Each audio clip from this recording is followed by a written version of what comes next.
Selamat bertemu kembali rekan-rekan sekalian dalam perkuliahan struktur beton. Pada video pembelajaran kali ini kita akan meneruskan pembahasan terkait dengan perencanaan terhadap torsi. Nah, misalkan kita memiliki sebuah kasus, ya, misalkan kita memiliki suatu balok dengan panjang 6 meter, kemudian kita rencanakan dengan penampang memiliki tinggi 500 mm, di mana kita dapatkan 500 mm ini menggunakan rule of thumb. Jadi tinggi daripada balok sama dengan L per 12. Jadi 6.000 mm dibagi dengan 12 sama dengan 500 mm. Kemudian estimasi daripada lebar penampang balok kita ambil setengah daripada tinggi penampang, sehingga di sini kita dapatkan ukuran dimensi daripada baloknya adalah 250 dikalikan dengan 500. Kemudian kita menggunakan properties material sebagai berikut, di mana kuat tekan betonnya adalah 30 MPa, kemudian kuat leleh baja tulangannya untuk tulangan longitudinal adalah 400 MPa, kemudian untuk tulangan sengkang sama dengan kuat leleh baja tulangan untuk tulangan longitudinal, yaitu 400 MPa juga. Kemudian berikut adalah faktor tahanan, yaitu faktor tahanan lentur dan faktor tahanan geser. Kemudian kita ambil selimut betonnya, yaitu 40 mm, dan spasi antar tulangannya adalah 25 mm. Kemudian karena fokus daripada contoh perhitungan ini adalah torsi, ya, kita berbicara lebih terkait dengan perencanaan torsi, maka di sini kita asumsikan baloknya atau torsi yang terjadi adalah torsi kompatibilitas, di mana kita asumsikan di sini baloknya adalah balok dari sebuah bangunan gedung yang tempatnya yang memiliki lokasi pada pinggir daripada denah bangunan, sehingga ketika lokasinya berada di pinggir denah, sehingga di sini akan terjadi ketidakseimbangan beban antara kanan dan kiri daripada baloknya, sehingga mengakibatkan apa yang disebut sebagai momen torsi. Ya, nah di sini kita sebut sebagai torsi kompatibilitas karena balok tersebut, jadi balok eksterior itu terkait dengan rangkaian balok yang lain, sehingga dia bisa mendistribusikan momen torsinya ke elemen sekitarnya. Nah, misalkan kita tinjau gaya-gaya dalam seperti ini. Jadi ada gaya dalam momen, ada gaya dalam geser, dan momen torsi. Ya, sebelumnya kita bicara dulu gaya dalam momen, ya.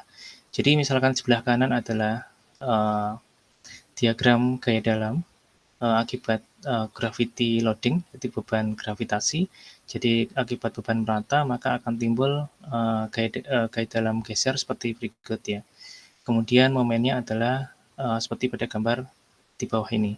Nah, kita lihat bahwa nilai maksimum geser itu ada di di ujung-ujung daripada baloknya. Kemudian nilai momen negatif terbesar itu juga pada ujung-ujung balok. Kemudian nilai momen positif itu berada, maksimum nilai momen positif berada di tengah bentang.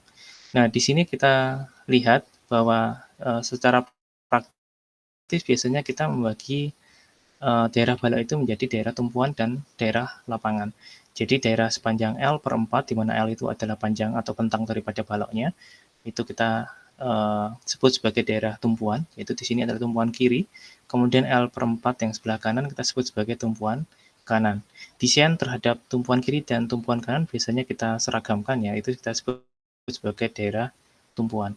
Kemudian sisanya dari jarak L per 4 sampai L 3 per 4, ya, itu adalah daerah lapangan, di mana di sini dominan momen positif, kemudian di sini gesernya relatif kecil dibandingkan dengan daerah tumpuan. Oke. Nah, kemudian kita lihat gaya dalam yang kita dapatkan adalah sebagai berikut. Kita asumsikan nilainya adalah sebagai berikut. Ini hanya contoh saja. Jadi momen negatif di tumpuan. Jadi kita lihat momen utama pada daerah tumpuan itu adalah momen negatif, ya, akibat beban gravitasi. Nah, kemudian ada juga momen positif di tumpuan, ya, atau di ujung. Nah, ini secara gravitasi maka ini sebenarnya tidak ada, ya. Jadi akibat beban gravitasi maka tidak ada momen positif pada daerah tumpuan. Nah, salah satu bentuk contoh beban yang bisa mengakibatkan momen positif pada daerah tumpuan atau pada daerah ujung balok itu adalah beban seismik atau beban gempa. Anda lihat di sini adalah diagram momen akibat goyangan gempa ya. Jadi momen terbesarnya adalah di ujung-ujung balok ya, dan dia goyangan itu sifatnya bisa bolak-balik, bisa ke kanan, bisa ke kiri. Sehingga momen di sini di ujung-ujung balok ini bisa bernilai positif ataupun bisa juga bernilai negatif. Ketika momen bernilai positif pada ujung ini, maka di sini kita dapatkan momen positif untuk daerah tumpuan. Oke, kemudian untuk daerah lapangan, momen negatif di daerah lapangan itu bukan momen utamanya ya, dan biasanya nilainya kecil atau mendekati nol ya. Kemudian momen utama di daerah lapangan secara gravitasi adalah momen positif ya. Jadi di sini nilainya kita anggap nilainya adalah sama dengan momen pada daerah negatif tumpuan gitu. Oke, kemudian terkait dengan gaya geser, maka gaya geser kita ambil nilai terbesar ada pada ujung-ujung balok atau daerah tumpuan sebesar 100 kilonewton. Kemudian pada daerah lapangan dia akan mendekati dia pada tengah bentang dia akan bernilai nol secara teoritis berdasarkan beban gravitasi seperti gambar berikut ya. Maka kita ambil di sini adalah 50 kilonewton ya. Jadi sebenarnya kalau kita menghitung gaya geser yang terjadi itu adalah pada daerah lapangan ya. Jadi kita hitungnya adalah geser mulai dari ini, daerah ujung lapangan, kemudian pada daerah ujung kanan lapangan juga. Jadi daerah ujung kiri lapangan dan daerah ujung kanan lapangan. Sehingga walaupun di tengah bentang adalah nol, tetapi karena kita tadi sudah mengklasifikasikan bentang balok menjadi daerah tumpuan dan daerah lapangan, maka kita ambil nilai gesernya, ya dia berada di ujung kiri dan ujung kanan daripada daerah lapangan tersebut yang nilainya relatif besar gitu. Nah, kemudian momen torsi kita asumsikan nilainya adalah 20 kilonewton meter ya. Jadi ini seharusnya didapatkan dari hasil analisa struktur. Jadi kita bisa melakukan pemodelan struktur, kemudian melakukan running sehingga dapatkan diagram-diagram ke dalamnya. Nah, hasil analisis ini bisa kita dapatkan dari beberapa software analisa struktur yang saat ini banyak ada di pasaran seperti SAP 2000, ETABS, Perform 3D, StatPro, dan lain sebagainya. Oke, nah kemudian yang pertama harus kita lakukan adalah kita harus mendesain budget tulangan untuk lentur ya. Jadi yang pertama kita hitung kebutuhan tulangan untuk lenturnya. Jadi kita lihat di sini adalah ada momen ultimate-nya ya. Pertama kita kaji adalah momen ultimate negatif di tumpuan. Jadi ini adalah momen utama pada daerah tumpuan akibat beban gravitasi, maka nilainya akan besar untuk momen negatif.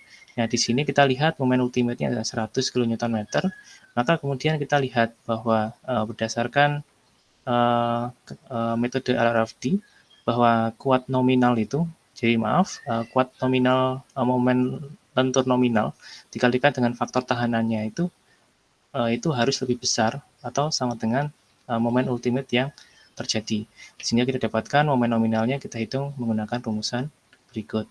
Nah, kemudian kita dapatkan luas tulangannya adalah sebesar angka berikut ya. Jadi nilai luas tulangan itu harus berada di antara AS minimum dan AS maksimum yang dipersyaratkan berdasarkan peraturan yang berlaku. Nah, di sini Anda lihat bahwa AS-nya itu harus berada antara AS minimum dan AS maksimum. Nah, di sini kita dapatkan nilainya adalah kita membutuhkan jumlah tulangannya sebesar 3 jumlah tulangan diameter 19 ya. AS-nya adalah 850,586 mm persegi. Nah, kita lihat di sini bahwa tadi momen ultimate yang terjadi adalah 100 kN, kemudian faktor tahanan dikalikan dengan kuat lentur nominalnya adalah 126,71 kN meter. Jadi ini relatif sedikit lebih besar daripada momen ultimate yang kita butuhkan gitu. Nah, kemudian setelah itu kita merancang kondisi yang kedua, yaitu momen ultimate positif di tumpuan. Jadi tadi kita lihat bahwa secara gravitasi memang momen ultimate positif di tumpuan itu relatif sangat kecil, atau bahkan kalau secara gravitasi dia nilainya seharusnya nol ya. Tapi di sini karena kita asumsikan tidak hanya beban gravitasi saja yang bekerja, misalkan ada gaya gempa atau segala macam, maka kita dapatkan nilai momen positif juga. Misalkan di sini 50 kilonewton meter, dengan kaidah yang sama kita dapatkan dengan memasukkan dua jumlah tulangan 2D19, maka kita mendapatkan bahwa kuat lentur tahanan lenturnya adalah 86,3 kN, dan ini lebih besar daripada yang kita butuhkan, yaitu momen ultimate sebesar 50 kN. Begitu juga dengan kondisi 3 ya. Jadi momen ultimate negatif di lapangan. Ini sekali lagi juga bukan momen utamanya. Secara gravitasi seharusnya 0 ya. Nah, kemudian di sini kita anggap nilainya adalah 10 ya, 10 kN. Ya bisa jadi momen negatif ini terjadi karena beban seismik tadi jadi bolak-balik, sehingga ketika kita ambil daerah L sepanjang L/2 tadi, daerah lapangan, maka akan mendapatkan nilai momen negatif juga akibat beban seismik. Nah, di sini kita dapatkan dengan kaidah yang sama, kita memerlukan dua buah tulangan diameter 19, di mana di sini kita dapatkan tahanan lenturnya, ya, kuat lentur nominalnya adalah 86,3, sedangkan yang dibutuhkan cuma 10 kN. Nah, di sini secara intuisi kita dapatkan bahwa nilai ini terlalu cukup boros ya, angka ini cukup boros jika kita bandingkan dengan kebutuhan yang kita butuhkan, gitu ya. Jadi sehingga di sini kita bisa mengganti diameter, misalkan menjadi diameter 16 gitu. Tapi ini secara praktis jarang dilakukan ya, karena biasanya dua tulangan itu akan menerus dari tumpuan ke lapangan, kemudian ke tumpuan berikutnya. Maaf, dari tumpuan kiri ke lapangan, kemudian ke tumpuan kanan. Jadi menerus, maka kita biarkan seperti ini. Jadi walaupun ini angkanya relatif besar daripada kebutuhannya, maka kita tetap mempertahankan 2 diameter 19. Nah, kemudian kita tinjau kondisi yang keempat ya, yaitu momen ultimate positif di lapangan. Ya, ini adalah momen utama ya, secara gravitasi. Momen ultimate positif di lapangan harusnya nilainya adalah memiliki nilai yang besar. Nah, di sini dibutuhkan jumlah tulangan diameter 19 banyak 3 buah. Ya, di sini kita dapatkan bahwa kuat lentur nominalnya yaitu 126,7, yang dibutuhkan adalah 100 kN. Oke. Nah, kemudian setelah kita menyelesaikan perhitungan lentur, kemudian kita menghitung tulangan untuk geser dan torsi ya. Kita mulai perhitungan torsinya di sini. Jadi kita lihat, kita ulang lagi rumusan untuk geser ya, yang telah disampaikan pada materi sebelumnya. Jadi kita lihat bahwa faktor tahanan geser dikalikan dengan kuat geser nominalnya itu harus lebih besar atau sama dengan geser ultimate yang terjadi. Nah, kemudian kita pecah di sini bahwa kuat geser nominal itu berasal daripada kontribusi daripada kuat geser material beton itu sendiri, dan kuat geser karena adanya tulangan sengkang atau tulangan geser. Ya. Nah, kemudian kita dapatkan bahwa untuk tulangan sengkang yang dibutuhkan itu ternyata adalah VU, jadi kuat geser ultimate-nya dibagi dengan faktor tahanan gesernya dikurangi dengan kuat geser kontribusi daripada beton. Nah, VC atau kontribusi daripada beton ini, kontribusi geser dari beton ini dirumuskan berdasarkan SNI adalah sebesar 1/6 akar Fc prime dikalikan dengan B dikalikan dengan D ya. Nah, di sini kemudian rumus dari VS sendiri sebenarnya adalah seperti ini. Jadi AV dikalikan dengan FY dikalikan dengan D dibagi dengan S, di mana AV itu adalah luas tulangan sengkang atau luas tulangan transversal, di mana jika kita memiliki jumlah kaki sengkangnya adalah 2, maka ya 2 kali diameter kaki sengkang ini. Ya, kalau kita memiliki kaki sengkang tambahan di tengah misalkan, maka 3 kali jumlah kaki sengkang tersebut, ya. Jadi minimal memang kita akan menggunakan 2 kali diameter tulangan sengkang. Jadi AV-nya adalah seperti itu, FY adalah kuat leleh tulangannya, kemudian D adalah tinggi efektif ya. Diukur dari serat terluar sampai dengan apa namanya, posisi tulangan longitudinal. Kemudian S adalah jarak sengkangnya. Nah, kemudian yang kita ingin cari itu sebenarnya adalah AV per S, jadi kebutuhan tulangan transversal per spasi sengkangnya, spasi tulangan transversalnya, yaitu sebesar sekian ya. Kemudian terkait dengan torsi, maka ada beberapa parameter yang harus kita hitung. Yang pertama adalah ini adalah AOH, yaitu luasan area yang diasir. Jadi luasan area yang diasir ini sebenarnya dibatasi oleh sentroid daripada tulangan sengkang atau tulangan transversal ya. Jadi kita hitung yaitu ya ini lebarnya adalah ya B atau lebar dari baloknya dikurangi dengan 2 kali lebar selimutnya ya, 2 kali lebar selimutnya dikurangi dengan diameter daripada tulangan sengkang itu. Jadi patokannya adalah pada sentroid daripada tulangan sengkang. Kemudian dikalikan dengan ini, H ini harus dikurangi dengan 2 kali tebal selimut, kemudian dikurangi dengan diameter daripada sengkang juga. Sehingga kita dapatkan luasan yang diarsir adalah AOH sebesar sekian. Begitu juga dengan keliling, yaitu PH atau keliling batas luar daerah yang diarsir. Ya, jadi ini ya kelilingnya saja. Jadi selebar ini dikali 2 ditambahkan setinggi ini dikalikan 2 itu adalah keliling daripada luasan yang diarsir, yaitu PH. Kemudian apa itu ACP dan PCP? ACP dan PCP itu sebenarnya hampir sama dengan tadi ya, AOH dan PH. Tapi kalau ACP dan PCP itu adalah merefer atau terkait dengan luas sebenarnya daripada baloknya. Jadi luas terluar daripada baloknya. Jadi kalau kita memiliki suatu balok dengan lebar B, kemudian tingginya adalah H, ya ACP itu adalah luas daripada balok itu sendiri. Jadi B dikalikan dengan H. Kemudian PCB adalah perimeter atau kelilingnya. Ya ini adalah 2 kali B ditambahkan H. Gitu. Nah, kemudian kita dapatkan parameter ini sehingga kita bisa dapatkan AV per S itu adalah kebutuhan tulangan transversal untuk geser ya. Jadi kebutuhan tulangan transversal per jaraknya untuk geser. Ya.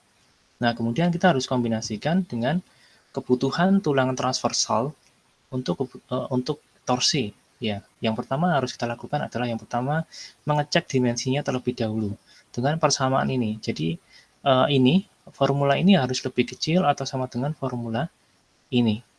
Jadi ketika ini lebih besar daripada formula ini, maka elemen strat diagonal yang terjadi setelah beton itu retak itu mengalami keruntuhan sehingga penampangnya perlu untuk diperbesar. Sekali lagi kita ingatkan bahwa ketika beton sudah retak maka elemen-elemen yang dapat menahan gaya geser itu adalah yang dapat menahan torsi itu adalah yang pertama adalah tulangan sengkang, yaitu kemudian yang kedua adalah tulangan longitudinal, yang ketiga adalah beton itu sendiri dalam artian adalah strat yang membentuk strat diagonal antara retak-retak yang terjadi.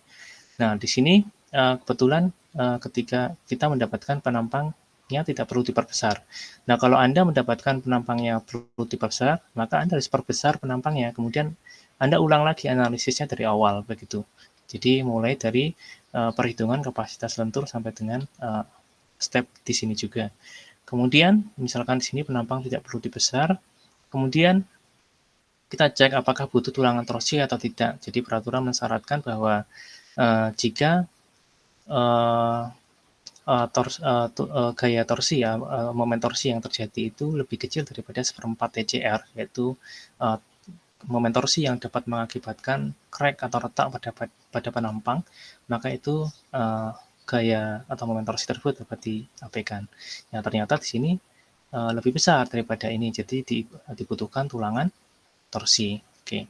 Nah, kemudian kita harus kita ingatkan lagi bahwa torsi yang terjadi di sini adalah torsi kompatibilitas, sehingga dapat diredistribusikan ke elemen-elemen sekitarnya.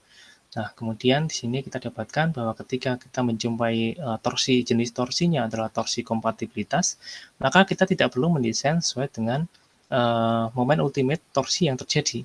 Ya, kita ingatkan lagi tadi momen ultimate torsi yang terjadi di awal tadi TU-nya adalah 20 ya, 20 kN/m. Ya, ternyata untuk TCR itu adalah cuma 14,26 kN/m. Sehingga yang kita ambil TU-nya untuk desain bukan TU yang tadi yang didapat dari analisa struktur sebesar 20 kN/m, tetapi 14,26 kN/m. Nah, kemudian kita gunakan untuk desain. Sekali lagi, kalau ini untuk jenis torsi kompatibilitas. Jika yang terjadi adalah torsi keseimbangan, ya, maka Anda harus menggunakan nilai TU yang sebenarnya yang didapatkan dari hasil analisa struktur. Seperti yang tadi, 20 kN/m, ya Anda langsung masukkan itu sebagai momen torsi untuk desain. Kebetulan di sini adalah kompatibilitas, maka yang kita gunakan adalah besaran ini. Ya, kita bisa mereduksi momen torsi yang terjadi, seolah-olah kita bisa mereduksi momen torsi yang terjadi karena sifat daripada jenis torsi ini yang dapat meredistribusikan momennya ke elemen-elemen sekitarnya. Nah, kemudian kita hitung bahwa TU-nya adalah 14,26 kN/m, kemudian TN-nya sama dengan TU dibagi dengan faktor tahanannya. Kemudian kita harus hitung ini adalah AO, itu adalah luas penampang ya, luas penampang yang dibatasi oleh aliran geser ya, aliran geser. Maka ini dapat didekati dengan rumusan 0,85 dikalikan AOH berdasarkan peraturan yang berlaku, yaitu SNI 2847/2019. Nah, kemudian kita cari nilai AT per S, yaitu kebutuhan tulangan transversal untuk torsi. Kalau tadi kita sudah menghitung kebutuhan tulangan transversal untuk geser. Oke. Nah, kita dapatkan 0,43 ya, 0,43. Kemudian kita tambahkan dengan yang tadi.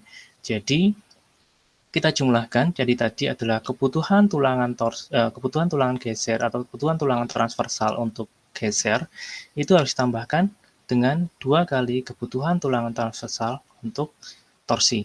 Jadi ini kita dapatkan 1,04 mm persegi per milimeter. Nah, kemudian kita ingat bahwa jarak tulangan transversal atau sengkang itu ya maksimum adalah D/2. Jadi tadi D/2-nya adalah 220 mm. Jadi ini jarak maksimum sengkangnya harus kita penuhi juga. Sehingga di sini kita dapatkan bahwa tadi kita membutuhkan 1,04 ya, 1,04 mm persegi per milimeter itu kebutuhan tulangan transversalnya.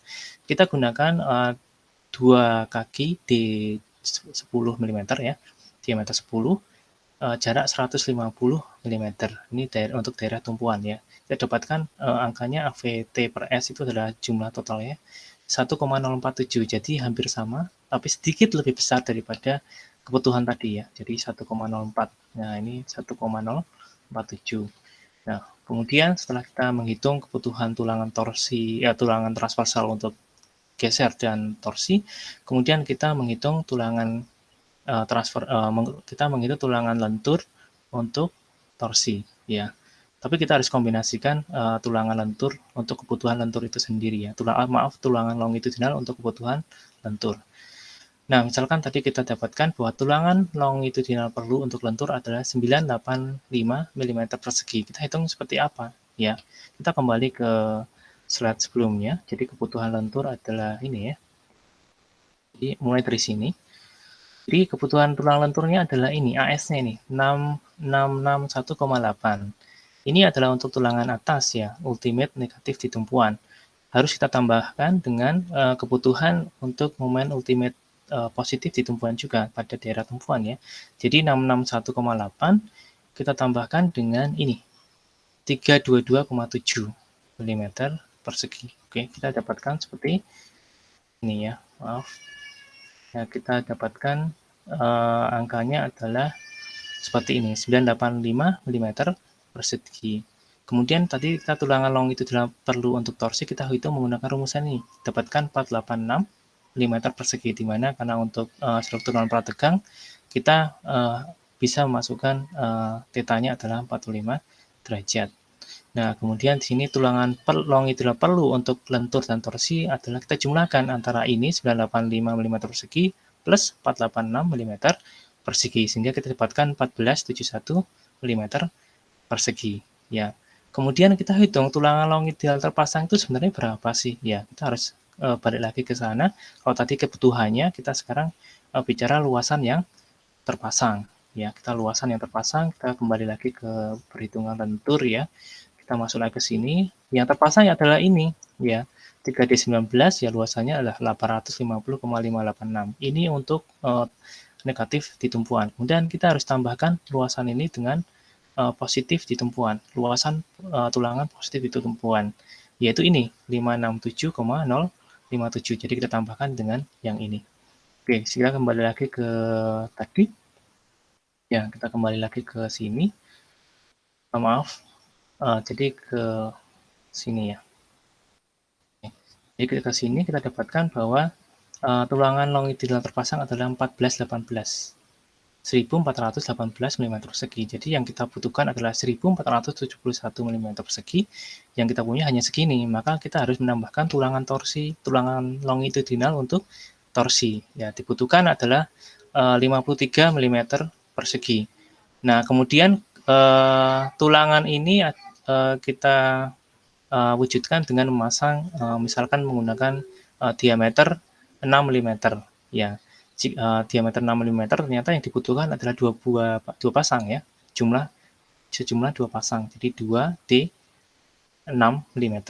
Jadi ini adalah tulangan longitudinal khusus untuk tadi torsi ya. Jadi untuk menutup kebutuhan lentur plus torsi ya. Jadi kita lihat bagaimana kita masangnya. Kita bisa pasang sebagai tulangan pinggang di sini. Jadi di sini ada D6, kemudian ini adalah D6 mm juga. Kemudian kita kembali ke sini ya. Tadi adalah untuk daerah tumpuan. Begitu juga dengan daerah lapangan, kita harus hitung dengan cara yang sama. Ya, dengan cara yang sama kita dapatkan bahwa AV kebutuhan tulangan transversal untuk geser dan kebutuhan tulangan transversal untuk torsi itu adalah sekian 0,85 mm persegi per milimeter. Nah, kemudian ternyata kita coba pasang sengkangnya adalah diameter 10, jarak 175 mm. Kita dapatkan adalah 0,89. Jadi ini cukup mencukupi untuk kebutuhan ini, sehingga kita tidak perlu menambahkan lagi tulangan sengkang selain ini ya. Jadi cukup ini sudah mengcover kebutuhan tulangan transversal untuk geser plus kebutuhan untuk torsi. Nah, kemudian kita juga hitung kebutuhan tulangan longitudinal untuk torsi plus lenturnya. Dengan cara yang sama tadi kita balik ke perhitungan lentur ya. Jadi ini adalah tulangan longitudinal perlu untuk lentur ada 725. Kemudian untuk torsi adalah 486. Kemudian kita jumlahkan sebesar 1211 mm persegi. Ternyata yang terpasang adalah 1418 mm persegi. Jadi yang terpasang sudah berlebihan dibanding yang kita butuhkan ya. Jadi kita tidak perlu menambahkan tulangan longitudinal dalam kasus daerah lapangan ini. Ya, sehingga kemudian kita pasang bahwa sejumlah 0 ya, jumlah 0 tulangan ya. Nah, kemudian kita menuju ke kesimpulan penulangannya ya. Jadi kita menggunakan dimensi 250 kali 500 mm dengan lebar 250 mm, tingginya adalah 500 mm. Kemudian detail penulangannya adalah sebagai berikut ya. Jadi untuk tulangan lentur tumpuan 3D19, tulangan bawahnya adalah 2D19, kemudian lapangan tulangan atasnya adalah 2D19, tulangan bawahnya adalah 3D19, kemudian sengkangnya adalah 2D10 jarak 150 untuk daerah tumpuan, untuk daerah lapangan lebih renggang yaitu D10 jarak 175 mm. Jadi angka 2 ini maksudnya adalah 2 kaki sengkang ya. Jadi memang secara default ya kita menggunakan 2 kaki sengkang tersebut ya. Kecuali kalau kita tambahkan 1 kait lagi sehingga menjadi kaki sengkang tambahan. Oke. Nah, kemudian di sini kita lihat bahwa pada daerah tumpuan membutuhkan tulangan torsi ya, jadi 2D16 2D6 mm ya. Kemudian tumpuan yang ini juga 2D6 mm.